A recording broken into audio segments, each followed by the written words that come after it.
Gifford, the Joker, and me. Google me this. My guest today on this broadcast is my good friend and world-renowned Google search engine optimization expert. This guy is the best in the world. No. He's the best in the universe. They might do Google on other planets. I'm talking about, wait do you see this guy? Here he comes. My friend, Greg Gifford. Hey, big guy. Man, that intro puts a lot of pressure on me to perform because, like, if it's not awesome now, then that was false advertising and you're never going to have me back again. Well, you know, that's the truth. I mean, so we're expecting big things out of you. Tell me about your company. So I'm at Search Lab Digital now. We are a boutique agency that does local SEO and PPC. We're probably at this point 50-60% car dealers, and then we have some attorneys and some medical stuff and other things too. But yeah, we just do SEO and get kick-ass results for our clients, and hopefully this COVID stuff blows over so I can start traveling again. I really miss the conference travel. It was something I really enjoyed, and when COVID hit and they started locking everything down earlier this year, I already had 26 conferences scheduled in 8 different countries. So it would have been an awesome year. And I'll tell you, 26 conferences, 8 different countries. Oh man, I was going to Russia and Singapore and Australia, and I was going all over the place to some really sweet places. And instead I got to stay in my house all year. So, oh, what a bummer, I'll tell you. But that's what it is. I mean, you spoke at a couple of my internet battle plans, probably 4 or 5 of them. Bunch of them, yeah. And you were always the star of the show. People had to hear what you had to say. Oh yeah, I always loved doing battle plans. They were fun shows. I kind of hope you guys decide to do them again. We talked about it. Maybe you won't, but I always loved them. They're always a blast. Well, I got to tell you, this man, Greg Gifford, my friend, Greg is one of the most tattooed people in the world. Could never ever again. There's a lot of people that have more than I do. I'll get there. It's just taking me some time. He'll never again work in corporate America. That's what his tattoo artist told him. Now, when I got this, look at that. That's your latest. That's E.T. That's Elliot crossing the moon, right? Yep. Unbelievable. He has got movie characters all over the place. I mean, he's got James Bond. Well, who else you got? It's turning into my tattoos are like a curse because I got Sean Connery tattooed on me. He passed away. I got Roddy Piper. Let's get in front of the camera where it shows up. I see it. Yeah, I see Roddy Piper. Yeah, he passed away. Got him tattooed. He passed away. Got Gene Wilder. He passed away. So now I've got Dan Aykroyd there. Hopefully he's with us for a while. I got Bruce Willis right there. He's with us for a while. Don't ever get a Ziegler tattoo on my leg. So all the Goonies people, we already don't ever get a Ziegler tattoo. Okay, let's get down to business here. Google me this. Now Google is the be all, end all, do all of search engines. I mean, Bing, quit it. Get out of here. Google. Tell me what's new, what's important, what do dealers need to be focused on right now? So the big thing is Google My Business. A lot of dealers have kind of just had Google My Business be an afterthought for quite a while. It used to be called Google Places. But that's your listing on Google, and it's your new homepage. I've been in automotive for nowhere near as long as you, but for many years now. And so I remember back when dealers first started getting on the internet, the kind of catchphrase was, you got to have a sweet website, a cool website, because that's your new digital showroom. That's how you're going to impress your customers. And now it's Google My Business, because people don't have to go to your website to get your phone number. They don't have to go to your website to get your address. They don't have to go to your website to read testimonials. They don't have to go to your website to see pictures. Now that you can put products and inventory on there, they don't even have to go to your website to see your cars. So you've got to make sure that you've got a really killer experience there, especially in this COVID world, because COVID has changed auto buying behavior at a fundamental level. And so the dealers that are successful are the ones that have adapted and changed what they're doing. There's still way too many dealers out there, though, that are still, kind of saying, I can't wait for things to get back to normal. But now is the new normal, even after COVID restrictions are lifted and we're all vaccinated and it's safe to all party together again. Auto buying has changed at a fundamental level. So you've got to make sure never, ever going to be that way again. It won't. And so, if you're watching this and you're a dealer that's hoping it goes back to that, you got to catch up to the times. And Google My Business is key. You've got to have a really optimized profile. There's some new features that they rolled out because of COVID. So there are some health and safety features where you can say, you can highlight on your Google profile that masks are required, or that, your staff gets regular temperature checks. Sanitize the cars. Yeah. And then they've got new hours available. So, outside of the regular business hours, they've got a new additional hours feature. So if you offer pickup and delivery, or if I know some dealerships offer special senior hours where, seniors or high risk individuals that, have asthma or, I wasn't aware of that. I know my grocery store does it, but dealerships are doing it. Some dealerships are offering that where, for the first hour that they're open or the last hour that they're open, they only let in high risk individuals. That way they're making it safer for people in the community. So, all of these things you can highlight on your Google My Business profile. And then the questions and answers section is huge, and a lot of dealers ignore that. So there's just a lot of stuff in there.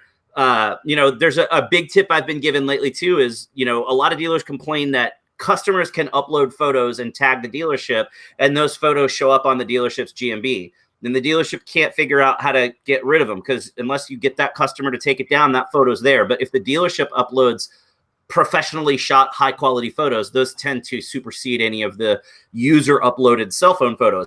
Another important thing. Let's back up 1 second. Yep. Okay. So let's say you got a hater. Yep. And the hater puts up a really bad review with photographs. Is that what we're saying? So no, I'm talking about if I'm just at the dealership, I can take a picture and upload it and say that I'm at the dealership, and it just shows up in the photos. So, you use the Google My Business profile over to the side, and it has, the name, address, phone number, and above it, it's got the map and the photos. It can show up in that photos area, even if it's not associated with the review. And the only way to get that taken down is to ask that customer to delete that photo, because it'd be like, I'm at the dealership, and so Google knows I'm at the dealership, and I take the picture and associate the dealership with it. Now it shows up on that Google My Business. I see what you're saying. Absolutely. So the thing is, that's always going to be a cell phone picture. So Google can tell the difference between a high quality, well-composed professional camera shot. So dealerships need to upload good quality photos that are high resolution to supersede those. Another really important thing is a lot of dealerships just upload photos once and never touch it again. Dealerships up north should be changing their photos out every season. So when it's snowy, photos on Google My Business should reflect what the dealership and what the lot looks like when there's snow on the ground, not when it's super sunny. In the middle of the summertime, I see snow on the ground, no leaves on the trees. Yeah. So you got to switch those out, and you could delete your photos and upload new ones. And another important thing lately that not many people are doing is upload COVID-related photos. So, you've got pictures that show, your service tech working on a car, or, the cheesy stock image of I'm handing keys over and shaking hands with the customer, where that's not really right in today's world. So upload photos that show customers wearing masks and show customers at social distance to know, so that anyone looking at the dealership knows, hey, these guys make you wear a mask and they're following the correct safety protocols, which sure, hopefully all this is done in the next few months, but it's going to be at least through next summer before vaccines are available to most of the public. So do this stuff now during the holiday season, close out the year strong, upload good photos, upload videos. You can upload videos now, and a lot of dealers haven't done that. And the size limit of videos. And Google My Business videos. Yeah. So you can upload a video as long as it's 30 seconds or shorter and 75 megabytes or smaller, which guess what? Just happens to be the file size of all of your commercials. So take all your TV commercials and put them on your Google My Business, because people are going to watch. Let's slow down 1 second. Let's say we're completely uninitiated. Let's say we got a dealer out there that hasn't even built their Google My Business yet. Yep. Step one, go to google.com/business, and it will ask you to sign in. You use your Google account to sign in. Once you sign in, it will, if you don't have anything in your account yet, say, hey, would you like to add a business? You type in the name of your business. If that business already exists on Google, it's going to say, is this the business you're talking about? and you say yes. If it's unclaimed, it will let you request a postcard from Google. Google will send you a postcard that's got a PIN number on it. That postcard will arrive in 12 to 14 business days, so weekends don't count.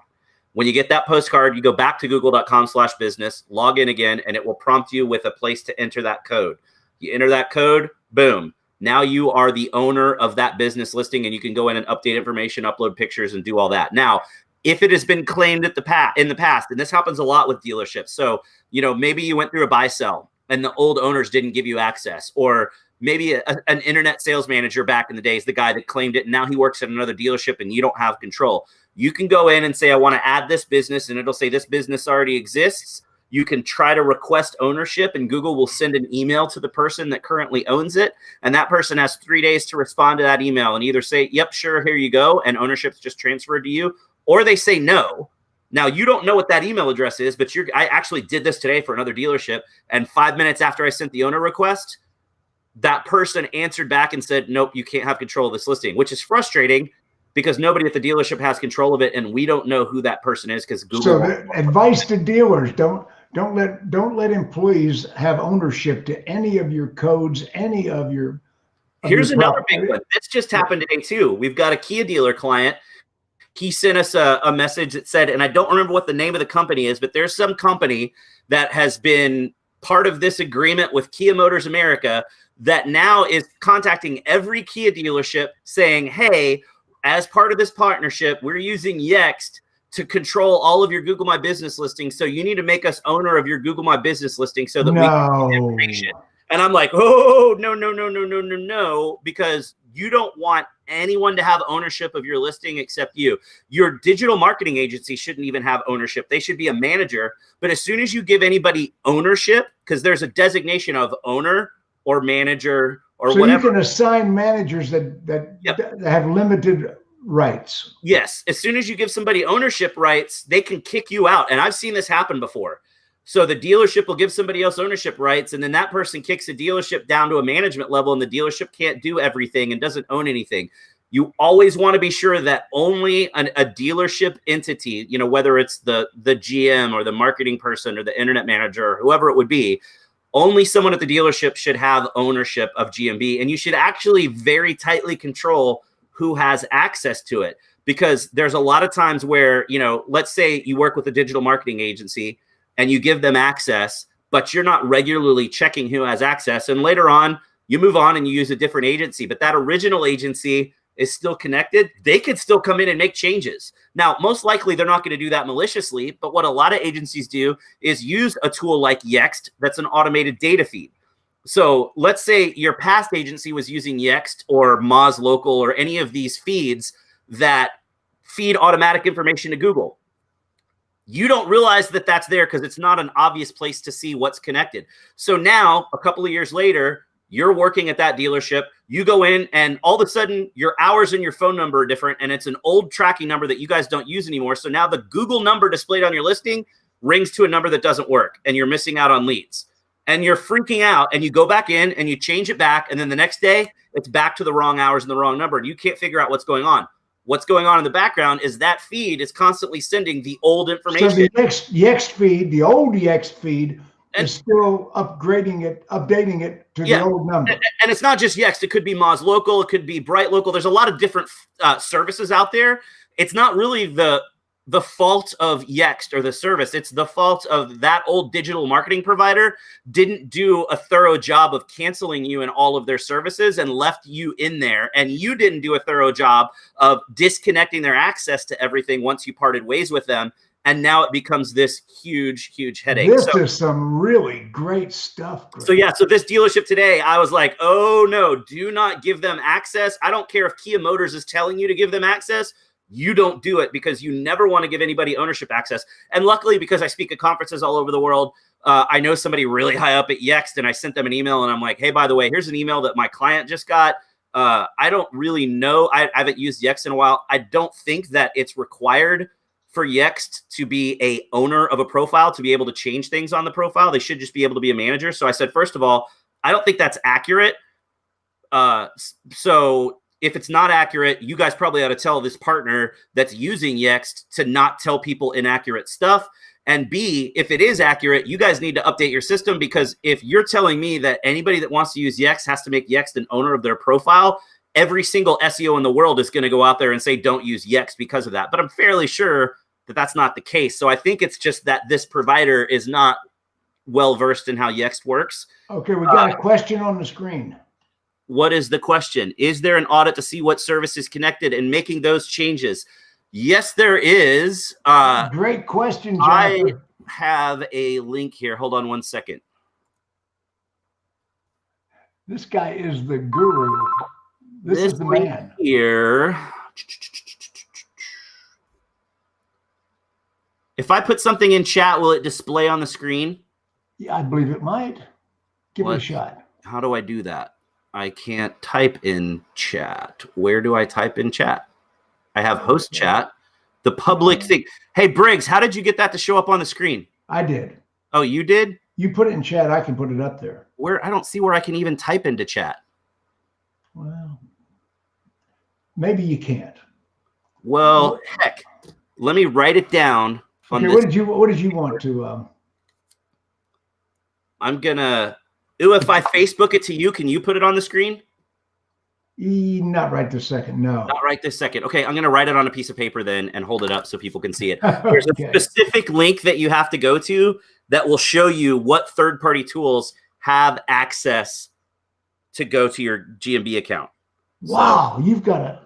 I can put it on the screen if you show it to me. Okay, I will send it to you on Facebook Messenger. Hang on one second. I got to pop that browser open. Okay.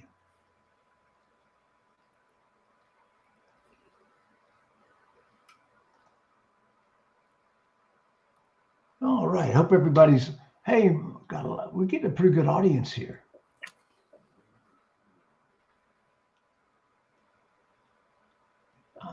Yeah, Briggs wants that link. I'm not surprised. Jennifer Briggs, she's one of my posse. All right.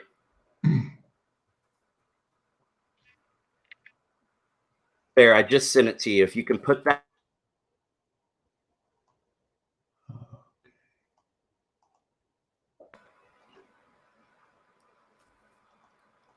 Oh, there we go. I'm sending it to Briggs, and she's going to post it in the.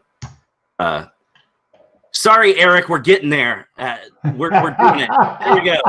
Jim just shared it there. So I just put it up there. I just put it up. So you want to go to that link with the same account that owns your Google My Business listing. So whatever Google account owns the GMB listing, go to that link. And if you're logged into Google with that link, that will take you to a screen that shows every third-party tool that has access to change information on your Google My Business account. That is huge. That is absolutely huge. There it is.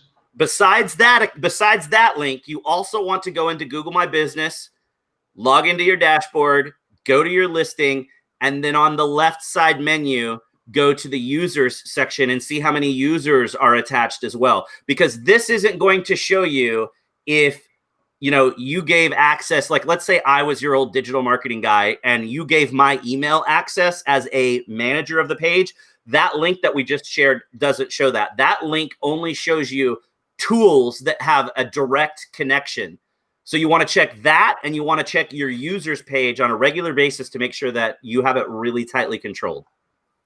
Fantastic. That is worth the entire broadcast. Absolutely.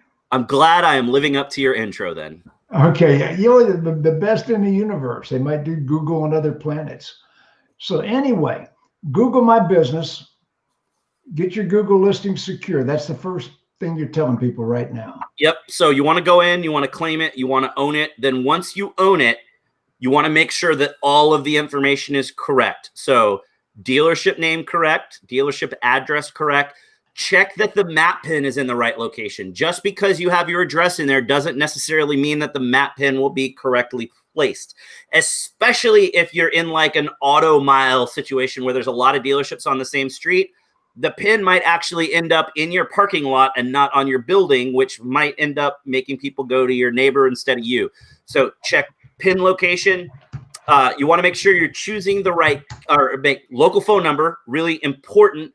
So if you're doing call tracking, put your call tracking number in as your top, like your primary phone number. That way, that's what's displayed to the public so that you can get your call tracking. And it's actually best practice to put a call tracking on your Google My Business. But you want to put your local phone number in as one of your 2 alternate phone numbers. That way, Google's algorithm sees consistency with all of the same local phone number on all of your directory listings. Then category choice is really important. A lot of dealers are just going to say, let's say you're a Ford dealer. A lot of dealers will just click Ford dealer and that's it. But you've got 10 category spaces. And there's a lot of categories that you can choose that are like what? Like what? Ford dealer, truck dealer, used truck dealer, used car dealer, all sorts of stuff. I did a video about it. I may have, gosh, I don't remember what the link is. But if you go to searchlabdigital.com/blog, every Tuesday, I do a weekly video series called Local Search Tuesdays, and it's short 3 to 5 minute videos of digital marketing tips. And because we have so many car dealers and because I've been in automotive forever, a lot of them are kind of dealership centric, dealership focused. So I did one that was probably March or April of this year. So you go back a couple pages on the blog. And there's one that talks specifically about here's what categories you should choose on your various listings. Because dealerships now, you should have your primary listing for the dealership. That is your sales information. Then you should have a separate listing for service and a separate listing for parts that are nested so that they show up as departments of the main listing. So each listing has to have unique categories. So your main listing should only be sales related. Service listing should only be service related. Parts should only be parts related. So that video lists out all the categories you should. Now there's a question. Is the service department a separate business? It is technically all the dealership, but Google has changed a lot of rules in the last year and a half. I sort of knew that. Yeah. Yeah, specifically for car dealers. So even though that now the standard rule for Google My Business is that to be eligible for Google My Business, you have to have customers come to your place of business to do business, or you have to serve customers in a particular geographic area, like a plumber or an electrician. Those are the only business types that are eligible to have a Google My Business listing. Typically, if you have a Google My Business listing, you can have one listing for that business and that's it. But if you want to have separate listings, you have to have separate entrances and separate signage for each business. So say that again. The rule for Google My Business is you have to be a business that first of all applies. So either customers come to you or you go to customers in a particular area, then you have to have signage and a separate entrance. So if you're a service business like a plumber, that doesn't apply. But for a business like a dealership or a pizza delivery place or a bar, a body shop, and you've got a service department, you have to have a building with a separate entrance and a separate sign. Now, for dealerships, they've changed that rule because they understand that most dealerships have a front door that is customer facing, and either some dealerships may have a completely separate building for service, but a lot of dealerships service is just part of the same building and the service drive is through the back. And sure, if you know you're coming in for service, you can go straight to the service drive and talk to the service manager at the desk, but you still have a main entrance. And a lot of dealerships have a single phone number that you call, right? So Google has changed the rules for car dealers. Car dealers are eligible to have a separate listing for service and a separate listing for parts, even if there is not separate signage and a separate entrance. With separate hours. Well, and that's the thing. You do want to have those separate listings because what's the problem that dealers have complained about forever? My service department is operating at different hours than my sales team. So service department may open at 7 a.m. and close at 6 p.m., but sales starts at 9 and goes until 9. So customers get confused. So as soon as you have those set up correctly and nested so that when you're on the main listing, it says departments, Ford service, Ford parts. Now that main listing, when it displays the hours, it will say open today from 9 to 9, and then it'll have a little link that says more hours. When you click more hours, it now shows the Monday through Sunday hours for the sales, which is the main dealership. Then it will show parts department and service department hours separate. So it's a much better user experience too. Fantastic. I knew to ask the right questions. I had a situation where my own Google listing, my own GMB got suspended. So yeah, there's lots of different ways that can happen. There's two kinds of suspensions. There's what's called a soft suspension, where you're suspended, you get an alert that you're suspended, and it looks like you're no longer an owner of that listing, but the listing still shows up in searches. So you just don't have access to it, but it still shows up. That wasn't what happened. No. A hard suspension is your listing completely disappears from Google and doesn't show up in Google at all. That's a lot more extreme and a lot harder to recover from. There's a whole lot of different reasons it can happen, but most of the time it happens because sometimes it's because you have a listing and you're not really eligible. You're not a business type that's eligible to have a listing, so Google's going to suspend it because you shouldn't have had it in the first place. Most of the time, though, it's you have made an edit to your information that Google doesn't trust. So for one reason or another, you've gone in and said, hey, my address changed and it's this, but your website has a different address and all of your directory listings have a different, like everything matches except Google, and you come in and say it's different, then Google may suspend you. Also, what can happen is, let's say you're dealing with a group situation. So you've got 15 stores on one Google My Business account dashboard, and a marketing manager at the Ford store goes in and changes something and changes the name of the dealership to Gifford Ford dash the best used cars, or the best place to buy an F-150 in Dallas. So they stuff in a bunch of keywords on the business name to try to get it to rank better. That's against the rules. So as soon as I make that change, that's going to get that Ford listing suspended, but it's also most likely going to suspend everything else in that account because I've made a change that Google doesn't trust. And so it's going to say this user is doing questionable things. And so the other stores could get suspended even though nothing actually happened there.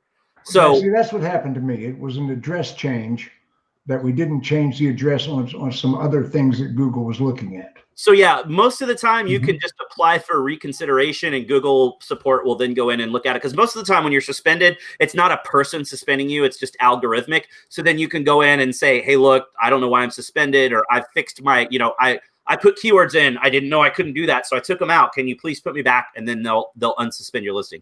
The important thing here, though, is there is a forum for Google My Business. So it's the Google My Business forum for people to go in and ask questions, because their Google My Business support is pretty lacking in general times. And during COVID, it's just very delayed, and it kind of depends which support rep you talk to, whether they're going to tell you the right thing or not. So you go to this Google My Business forum. The forum is not staffed by Google employees. It's staffed by volunteers and people like me that just go in and volunteer their time to answer people's questions. Now, anybody can answer questions in there, but when you get to a level where you've consistently answered questions correctly and consistently answered at a certain volume, you become what's called a product expert. So I just got brought into the product expert program. I'm a silver product expert.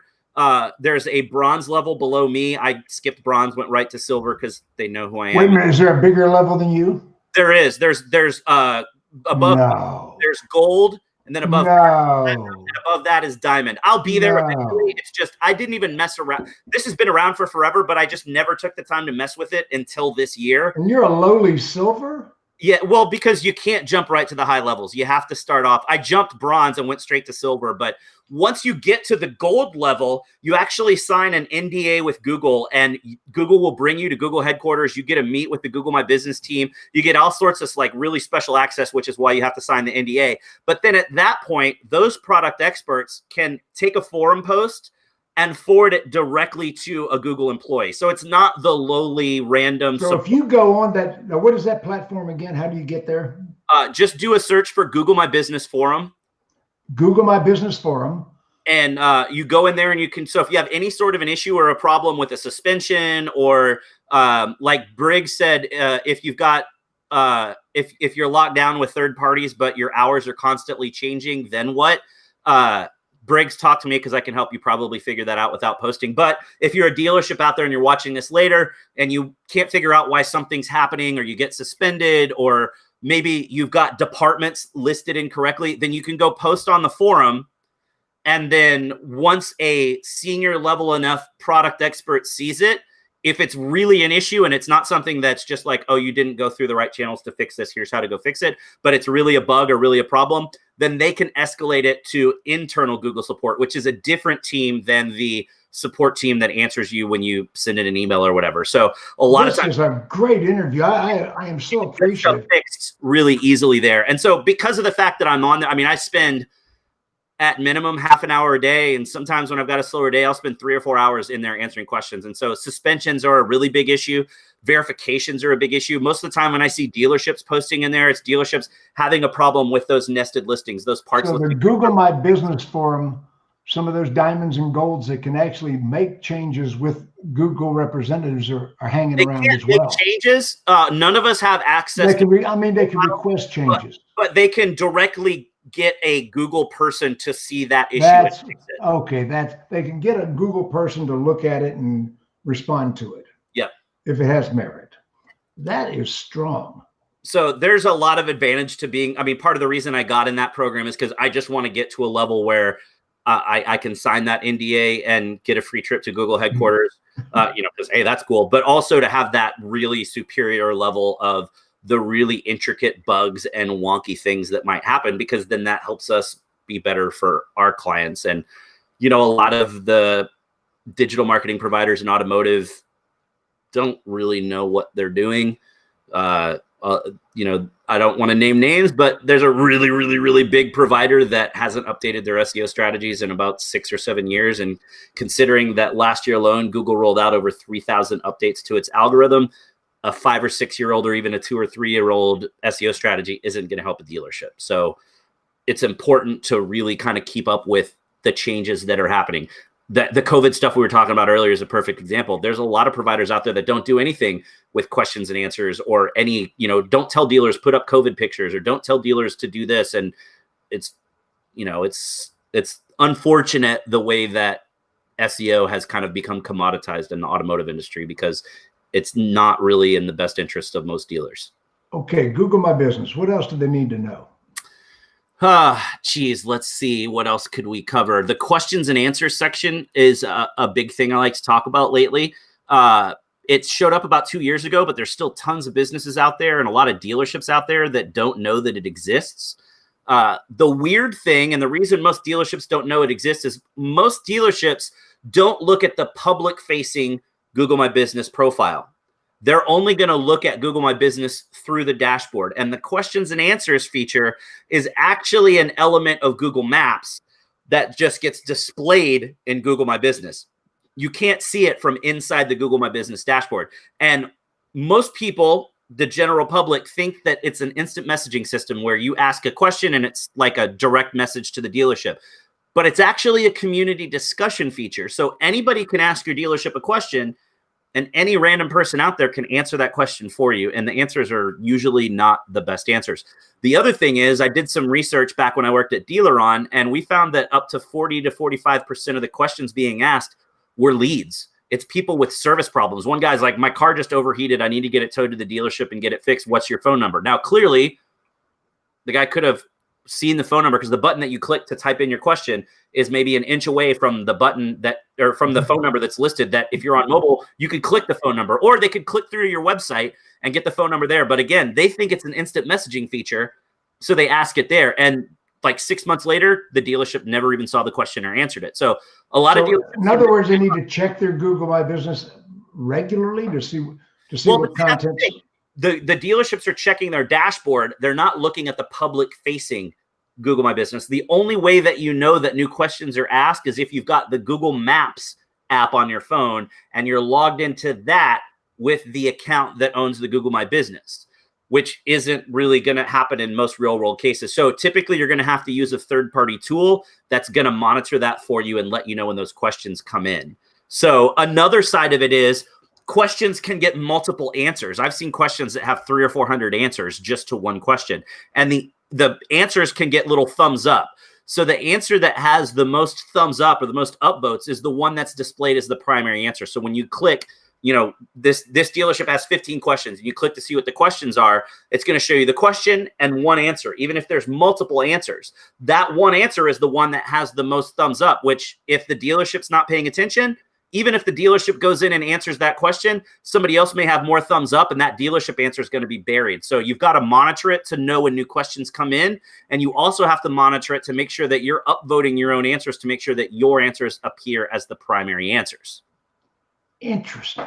Oh, and man. then the other thing is you want to upload, we call it setting up a pre-site FAQ, because you want to upload all your own common questions. You're allowed to, and actually Google tells you to upload your common questions. So an frequently asked questions, FAQ. Yeah, so your FAQ page isn't going to do any good on your site. So take those questions that customers are asking all the time, load them into the questions and answers section on Google My Business. And again, you have to do this out in the public facing. Just do a Google search for your Go dealer. to the public facing. Don't do it in your dashboard. Click ask a question, type your question in. Once you've got all the questions entered, come right back with the same account that owns it. Because if you do it as some other personal account, it'll just say that that person answered it. If you do it with an account that owns or manages the GMB, it will say that the dealership answered, and then it says owner in parentheses. So then you want to answer all your questions. Because the really cool thing is, if I come in as a customer, maybe the dealership has 50 questions that have been asked in the past, but I'm too lazy to go click and read through all of them because, again, I think as a customer, if I click ask a question, that it's going to be an instant message question to the dealership. So I click ask a question. I start typing that question in. You know, let's say my question is, do you guys offer loaners when I come in for service? Well, if that's a common question and the dealership has already loaded in a question that says, do you offer loan vehicles or loaners when you come in for service? And the answer is, yeah, we provide loaners. All you have to do is call for an appointment, blah, blah, blah, blah. As I start typing in, do you offer a loaner V, and start typing that, Google's going to go, that closely matches this other question. And it's going to automatically display the answer to that question because that question's already been answered. So now I don't have to ask that question anymore. It got answered for me, which is why it's so important to put all of those common questions in. Jennifer got something. No, Jennifer, you cannot get those with Google Alerts. You have to use a third-party tool to monitor those. Fantastic. This is, I knew when I asked you to come on, it was going to be this powerful. What other SEO tricks besides Google My Business do we need to talk about? Reviews are really important. It's kind of part of Google My Business, but Google looks at it as a different signal. So it's incredibly important to have a really proactive review strategy in place. You've got to ask every customer for a review. And for years, I have said this, and every time I say this at a conference, some dealer says, I don't want to ask everybody for a review because I'll start getting a lot of bad reviews. The answer to that is, if you're worried about that, you probably have a problem with your dealership that you need to fix before you start asking for reviews. The other thing, let me tell you, a year ago, I was at an oil change, a Valvoline oil change. And, you know, you sit in your car, they change your oil, and, you know, and the guy says, Mr. Ziegler, do you have a cell phone? I said, yes, sir. He said, would you pull up? And he took me to their maps and had me put a review right then on Google. Right. While I'm sitting in the car. Why don't we do that in the future after? What's that? Did you already have the oil change done? Yeah. Okay. I mean, and, you know, he said, if you feel that we were fast and you feel that we were a good experience, you know, he didn't coach me what to say, but said, if you feel this, and it was amazing. Why don't we do that in the finance office just before delivery? So at that point, it's not a good time to ask because when is before delivery. I haven't gotten the car yet. And at that point, we all know most dealerships still haven't got it figured out. And if I want to come in and buy a car, I'm at the point that I am at the finance office. I've probably been sitting there for a few hours and I'm probably agitated and I'm ready to get my new car and get out of there. The right point to do it is at the point of delivery, where you're giving them the keys to the car and they're about to drive off. Okay. And the sales guy says, hey, you know, the sales guy's going to do this anyway if they're even a halfway decent sales guy. And if you follow Jim Ziegler's training, you're going to know to do this. You want to thank every customer at that point. You want to say, hey, you're driving off in your new car. Thanks for doing business with us. We've got service. Come back and see us. All those things. And that's when you go, also, by the way, we'd love to get a review and know what your experience was like today. So if there's anything we can improve, we know about it. And if you're happy, we can share that with other customers. And then you either give them a business card, you send them an email link.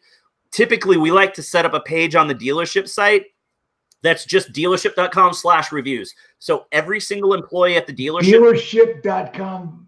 Well, I mean, whatever. I mean, like GiffordFord.com/reviews or Ziegler kia.com/reviews. So it's a simple URL that every employee knows, and every employee can tell anybody to go leave a review there. Then on that page, you have messaging that says, hey, thanks for doing business with us today. Let us know how we did. And Briggs said they're talking about CSI surveys. Yeah, they're going to get surveys from the OEM, and doesn't matter.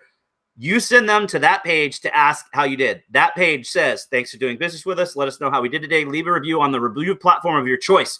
Then you give them links: Google, Facebook, Yelp, DealerRater. No, don't give them.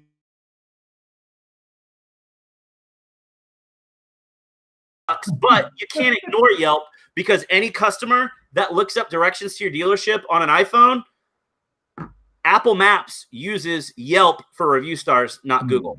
So I've seen tons of dealerships that have amazing scores on Google, but a 1-star rating on Yelp. So what if somebody pulls up directions on Apple Maps and sees that you have a 1-star? They may not come see you anymore. So you have to pay attention to it. But you have that page that then lets them use the place of their choice. So you're not pushing everybody to Google, and it's a more natural pattern because it gets spread out. That's the right way to do things. So here's an advanced level tip. The keywords in a customer review can help you rank better. So let's say you're wanting to rank for used cars Dallas, and you're a dealership that's just outside of Dallas. So you're trying to expand your reach. If this customer says, this is I drove 20 minutes to come here past a bunch of other dealerships because Gifford Ford is the best place to buy a used car in Dallas, that's going to help me rank better for a search phrase of used cars Dallas. Now, the thing is, you can't tell customers what to write because that's against Google's terms of service. Yeah. And it's actually really kind of pushing the boundaries of breaking FTC law. But since we're setting up that page, that /reviews page, it says, thanks for doing business. Let us know how we did. You can do a Jedi mind trick and suggest what people should write. I did a video about this too. So go to the blog, search through it, find that video. But basically you would, after saying, thanks for doing business with us, leave us a review, then ask a question. Hey, if you're not sure what to write in your review, here's some things that might help. And then you bullet point some things. Did you buy a new car or a used car? Who was the salesperson that helped you today? What was your favorite thing about the dealership today? So that question, did you buy a new car or a used car?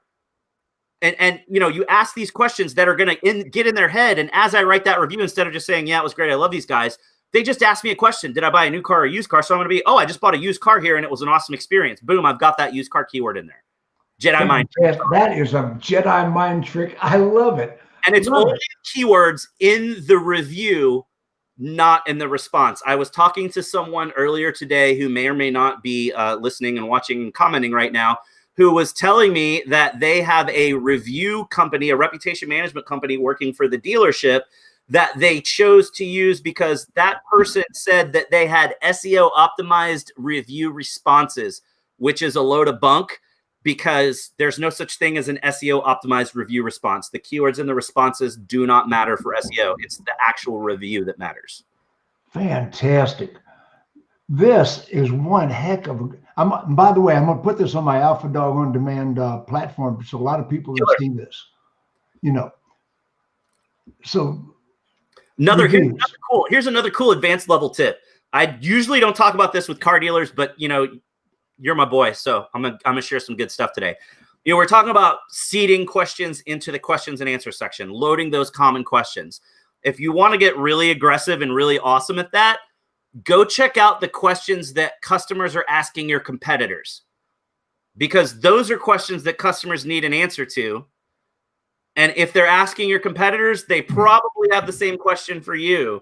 So it's a really cool thing to do, to check out all the questions that people are asking other dealerships in town. Check out your competitors and then load my business. Yeah, and then load those questions into your profile and answer those questions. So that way, if that customer happens to come to you and ask the same question, boom, that question is going to be answered automatically, and they're more likely to call you. So the frequently asked questions is a big deal. Yeah, it's a huge, huge deal. Greg, this has been an incredible interview. What else do we need to know? Big thing is website content. At a basic level, when we're thinking about showing up in searches, you want to think about the fact that if you want to show up for a particular search phrase, something that someone might type in to look for something related to your dealership. You need a page on your website about that concept. It doesn't have to be down to a keyword to keyword level. Google understands that car dealer is the same thing as car dealership. So you don't have to get that granular like you used to, 10, 15 years ago. But this is a great example of, a lot of dealerships wonder why they don't show up well compared to the Jiffy Lubes and the quick lube shops for oil changes and tire rotations and things like that. And that's because if you go look at those sites, they've got information about all the services that they provide. Most dealerships don't have any fixed ops content at all. They're going to have a service and parts link on their main menu that goes to a service scheduler form, but that service scheduler form is iframed in. So it's not even actually on your website, and Google sees that as a blank page. And there's not any actual text content on your site. I can't tell you how many times I've talked to dealers that are like, man, we just don't, we're dying on fixed op stuff. We don't show up in searches at all. And we go through and we do a crawl of their website with some of our tools. And I'm like, yeah, you know why you don't show up for oil changes? And they're like, yeah, why? And I'm like, because you don't mention the word oil change anywhere on your site. So for each of those services, you need a separate page. You need an oil change page, a wiper, battery replacement, tire rotation, all those things. You need pages for that content. Another big thing, dealerships like to say that they sell pre-owned vehicles because that just has a nicer ring than saying you sell used cars. The problem is nobody in the real world goes to Google and says, I need to find a place to buy a pre-owned vehicle in Dallas. They look for used cars. That's the phrase that the world uses. So dealers have to get out of their head and take the blinders off. You don't want to optimize your site around the terminology and lingo that we use in the business. Like, would you ever put your financing link on your website and just call it F&I? Anybody in auto would know what that is, but the general public would be like, I don't know what the hell F&I is. Same thing. You don't put pre-owned or pre-owned inventory or pre-owned vehicles because you're optimizing around the phrase pre-owned vehicle or pre-owned inventory. You want to put used cars, and that page needs to be optimized around used cars so that you show up for used cars. So there's a lot of things like that that dealerships get wrong. How about this one? How about this? Check engine light. That's a great one. We had a client that we worked with a couple of years ago when I was working at Dealer On. We had a VW client that came to us from another provider, and they had a page on their site that was, here's what all of the dashboard warning lights mean. Wow. It was a massive graphic. So Google can't read text that's inside of an image. So Google and there was no text on the page. It was just a graphic embedded on the page. Now, as a human, you can go to the page and read it and it's fine, but Google doesn't see it, so it didn't do well. We saw that page, we're like, wow, this is a great idea. This is good information. So we cut it up in Photoshop, just put in the picture of what the dashboard light looked like, and then put actual text on the page of here's what this light is, here's what this light is. Check engine light. How many people search for check engine light? Exactly. So within about a week and a half, they started getting ridiculous, like 12 to 15,000 hits a month just to that page. So we start looking at rank tracking tools. And to us, it looked like that page was ranking #1 everywhere in the world for VW dashboard light and VW warning light. I actually tested it when I was at a conference in the UK, and I tested it at a conference in Europe, and it did. It ranked #1 worldwide for VW dashboard light, VW warning light. Now then, the dealer got pissed and said, hey, we need to take this page off of our site. And we were like, are you crazy? And they said, yeah, it's getting, 12,000, 13, 14,000 visits a month to this page, and it's not converting. And we're like, that doesn't matter. You're getting tons of traffic to your site. And they're like, yeah, but it's all international traffic. And we said, no. And they said, okay, well, yeah, like 20% of it is local. And I'm like, okay, look, let's make the math easy. Let's say it's 10,000 visits a month to this page, and only 20% are local visits. That's 2,000 visits a month that we're getting to your website that you weren't getting before. That's 2,000 people that mostly are unique every month that have a service issue because they're wondering what these service lights are, and they're coming to your site. Who cares if there's another 8,000 that are not in your area? And the dealer's like, I don't care. It messes up my analytics. And we're like, oh, let me create a filtered view that cuts that other traffic out so you're not worried about it. But they were getting links to this, so that was like hugely valuable for SEO, and the dealer wanted to get rid of it, which was crazy. Yeah, check engine light. That's always been on the top of my head. Why is that not incorporated into every dealer's SEO, under their websites, everything? I mean, there's a Kia dealership that we worked with that, usually when, we create what we call model research pages, and most people call them that, where it's a page about that particular model that is almost like a digital brochure. It's interior features, exterior features, drivetrain, technology, safety, pictures of the car. So it's early funnel searches. I'm just deciding I want to buy an SUV. I'm not sure what brand I want to buy. I've never driven an SUV before. So I'm doing research and I'm like, oh, I hear that the Kia Telluride is cool. So I look up Kia Telluride, Dallas, Texas, and that Kia dealership has one of these model research pages that's good content and well optimized. That's going to show up. Now, it's not going to convert because I'm early in the buying process. I don't even know what I'm going to buy yet. But what it does is it gets me exposed to that dealership and makes it a hell of a lot more likely I'm going to come back and buy from that dealership later, right? So typically we're going to optimize these all around whatever location that dealership is in. So if you're in Dallas, you want to optimize it for Dallas. We did one, and we just did a kind of an experiment for this dealership that we noticed there wasn't much information about the Kia Soul that was good, and there wasn't anything out there, and there's people out there that will tow these mini trailers with their Kia Soul. So we did this model research page about the Kia Soul and had a section on it about Kia Soul towing capacity, because the Kia Soul can actually tow up to 2,000 pounds. And so had all this information. Now, if you go Google Kia Soul towing capacity, this guy gets the rich snippet. Now, the rich snippet, for those of you that don't know what it is, it's that answer box that appears above the Google search results. So it's not ranked number 1. It's ranked number 0. It's above it. It's yeah. So wait, I've always seen that box. What's it called? A rich snippet. The rich snippet. Some people call it an answer box. But yeah, so we actually have that. So anywhere in the U.S. that you search Kia Soul towing or Kia Soul towing capacity, our dealership pops up for that, which is great.